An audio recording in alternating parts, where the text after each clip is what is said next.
Você sabe o que é uma gestação de alto risco e como identificar?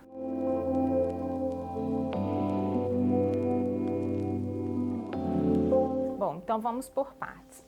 Inicialmente, quando a gente começa um pré-natal, algumas pacientes elas já têm alguns sinais que deixam a gente mais alerta. Então, por exemplo, pacientes acima de 35 anos ou que têm alguma comorbidade, alguma doença pré-existente, por exemplo, diabetes, pressão alta, alterações de tireoide, pacientes que precisaram fazer algum tipo de cirurgia anteriormente, principalmente cirurgias abdominais, pacientes que têm dificuldade de ter algum tipo de absorção de vitaminas, então pacientes que fizeram cirurgias bariátricas, que usaram medicamentos emagrecedores, pacientes que têm alguma alteração intestinal e fazem acompanhamento com coloprocto. Todas essas pacientes vão ter algumas dificuldades adicionais durante o pré-natal. E o que é importante para a gente é identificar isso o mais precoce possível. Às vezes, já na primeira consulta, a gente consegue identificar alguns desses fatores de risco, mas ao longo do pré-natal a gente vai conseguindo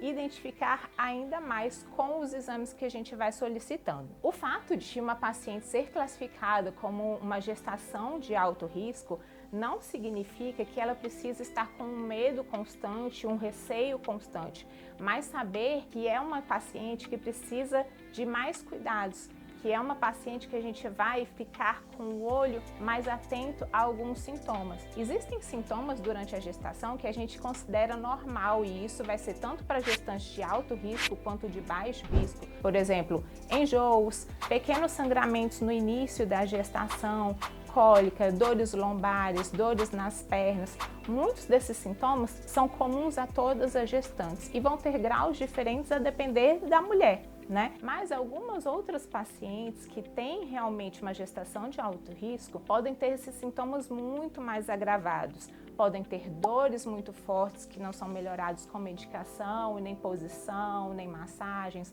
Podem ter sangramentos muito intensos, às vezes até mesmo com coágulos.